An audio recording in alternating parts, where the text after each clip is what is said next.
What's going on? Sorry, I'm a little bit late. Had a phone call here at the last minute that I had to take care of. But I'm here, and we're going to talk about the top 3 ways to have a better sex life. Okay. All you guys burned up my feet over this one. So we're going to get rocking and rolling, and we're going to help you guys with this. So I am on StreamYard, and what I need out of you on StreamYard so I can see who the question is coming from is for you to click that link so that I can tell who the question's coming from while I'm live instead of waiting until the live is over. Okay. So, I mean, look, I'm so like giggling on the inside over this because I'm going to really talk about this. It's a legitimate thing. I really wanted to talk about it. And I was just laughing because I have a bunch of Army buddies on my page. And so they were in there saying the craziest things. But we're going to talk about sex. We're going to talk about ways to increase your sex and the secret of what you can do. And what I want to do is I want to talk about 3 things right off the bat that are crushing it. They're literally crushing your sex life. Most of you guys know this stuff. So it's not like I'm gonna give you some sort of new genius thing until the end. But I think that intrinsically, we all know this.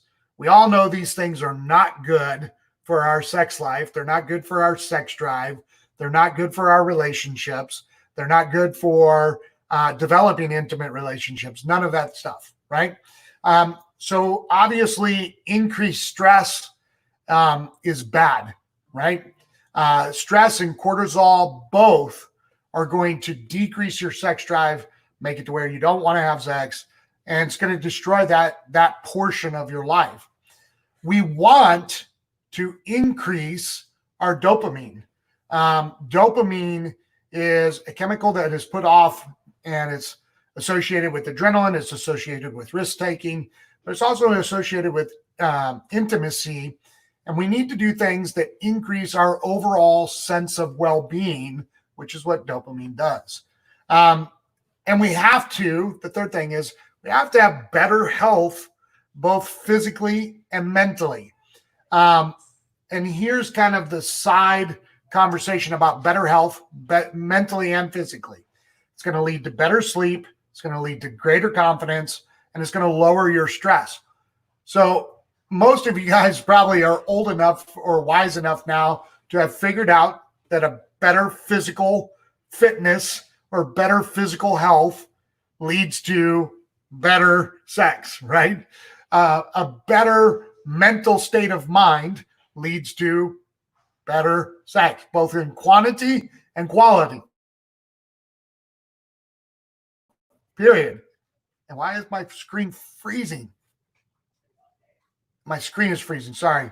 I got to figure this out. I might have to get new cable. More sleep. It's just the bottom line. You guys got to sleep, got to eat right?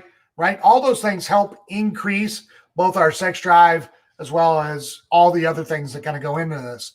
So I'm going to quote a study for you, and then I'm going to dovetail into what I'm going to talk about to how to have a better sex life. And this is Dr. Linda Papadopoulos.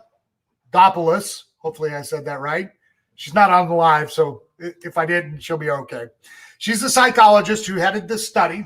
The study had an impressive amount of participants because it was about sex. So the study found that as stress and anxiety decrease, mood increases, bringing many often unexpected positive benefits in how we perceive ourselves, in our motivation, in our productivity, and in our general outlook on life.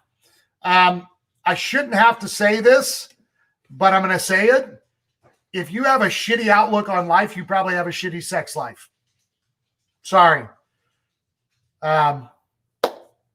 It's just, I don't know how to separate those two. All right. But if you have a good outlook on life, chances are other things are going well. Then she continues on and says that as we get more confident, being more confident leads to more sex. So combine a mutated gene that floods our bodies with dopamine with a literal reduction in stress hormones. And here's what she said. It's so funny. I got to see a picture of this lady because the way she talks in this study is cracking me up. She says, so combine a mutated gene that floods our body with dopamine with a literal reduction in stress hormones and get ready for passion. I don't know if she rubbed her hands together, but that's me. So how do we do this?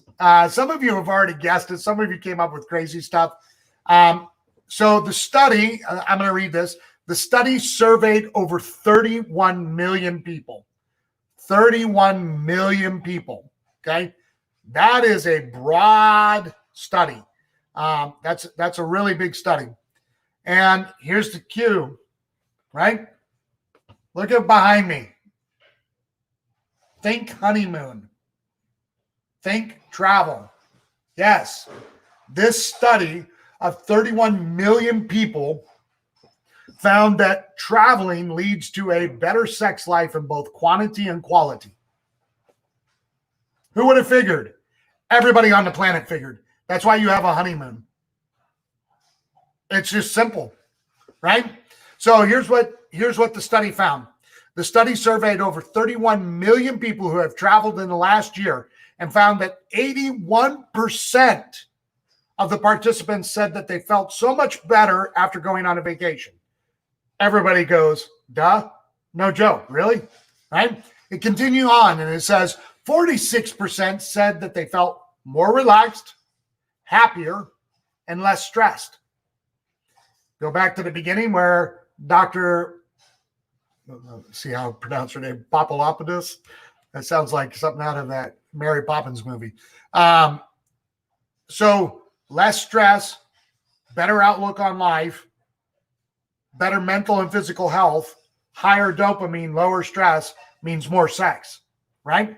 So 42% felt happier, reported less stress. Here's the big one, though. This was not asked in the study. This is what came out. 6% said that they had a significantly higher sex drive following the trip. Not on the trip. We all know that, right? Staying in the castle behind me, that's a given. Unless you have a poor outlook on life, right?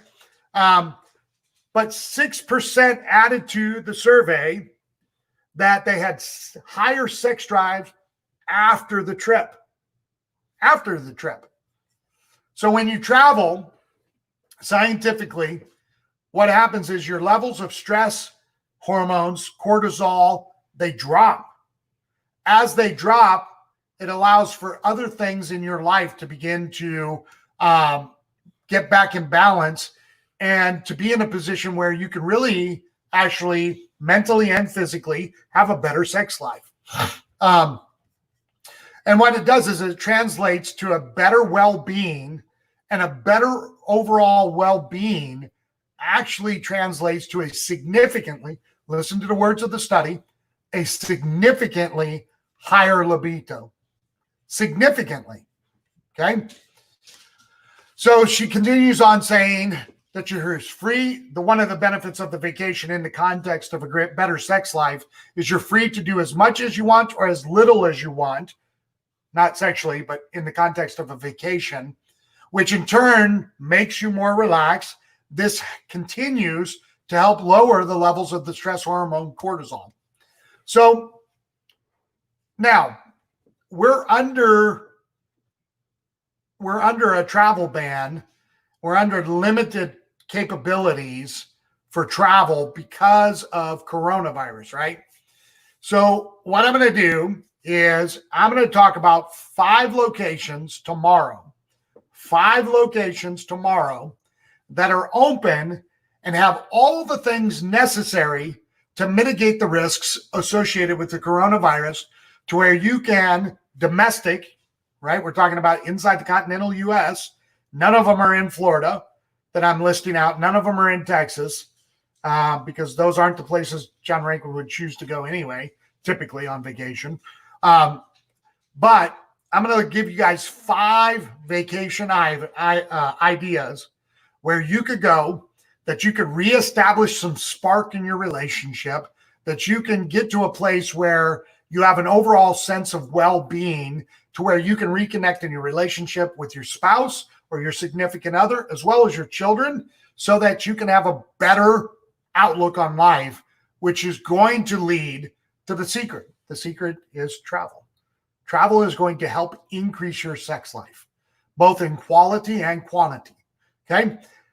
Yes, this was probably a bait and switch for many of you. You probably thought I saw somebody say, am I doing one of those sex toy parties or something like that? No, right? I'm about travel, guys. That's what I do. That's what I love. That's what I want to help you do. And even in the midst of the coronavirus, there's an opportunity for us to travel often for less money, which is what I want for all of you. Traveling more often for less money in a way that it benefits our life. And I'm going to get back to our Travel Hackers series, but tonight I just felt like I wanted to do this one after I read this article today. But after I do that after I do the 5 locations for domestic tomorrow, I'm going to get back to our Travel Hackers series and talk about how to save money on hotels. Thanks for tuning in tonight. Hopefully you got some value out of this.